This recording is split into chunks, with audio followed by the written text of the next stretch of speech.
आज राज्य में बढ़ ताती आगामी 3 ରୁ 4 दिन मध्य दिन तापमात्रा 3 ରୁ 5 डिग्री सेल्सियस पर्यंत वृद्धि पाइब।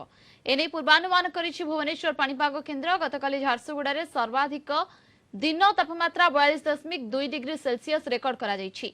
8टी सहरर तापमात्रा 40 डिग्री उपरे थिला। बात्या रेमाल प्रभाव रे गतकाली राज्यर किछुकांशरे पाग मेघुआ थिला। आजिठू पुणी बढ़िब ताती। अन्यपटे वायुमंडल में जलीय बाष्पर परिमाण अधिक थिबारु गुळुगुळी अनुभूत हेउछि।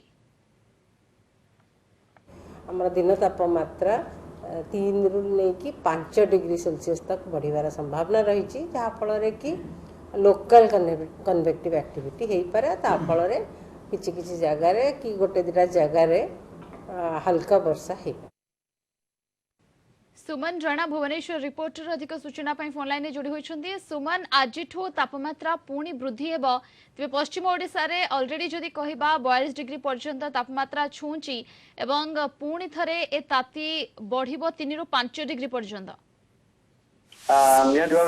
देखु बात्या प्रभाव रे राज्य रे तापमात्रा के कम रही, किंतु या परे पाणीपाग विभाग जो आकलन करा काली जो फोरकास्ट दिया जाइथिला आसंता जो 5 दिन मध्य तापमात्रा 2 ରୁ 3 डिग्री बढ़ पारिथिला। परवर्ती समय या वृद्धि कराइथिला 2 ରୁ 5 डिग्री पर्यंत ओडिशा रे तापमात्रा बढ़िबो।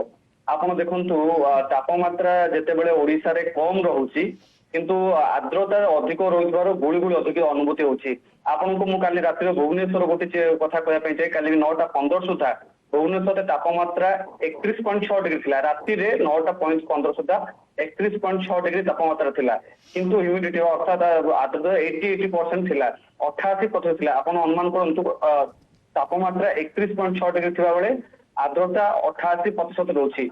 जो भाव लोक जहाँ जो आर्द्रता लोकों मध्य अधिक लोक मैंने अधिक गुड़गुड़ी अनुभूत होती आर्द्रतार बढ़ी रही। आप देखिए पूरा जो बात्या प्रभाव जो 8टी सहर तापमात्रा 40 डिग्री ऊपर थिला एवं 42.2 डिग्री सह झारसुगुड़ा राज्यर सबुठारु उत्तप्त सहर पलटिला।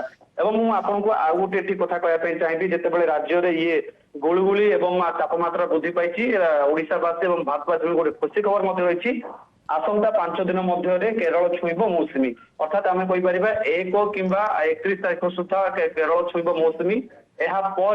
ओडिशा को केबे आसीबो मौसुमी वर्तमान परिप्रेक्षी किंतु जदि कहबा 3 ରୁ 4 दिन मध्य वर्तमान 3 ରୁ 5 डिग्री पर्यंत तापमात्रा वृद्धि पाइबो एवं यहाँ परे मौसुमी आसीबा परे तातीरे ब्रेक लागि पारे। बहुत बहुत धन्यवाद आपनको समस्त सूचना एवं आलोचना पाई।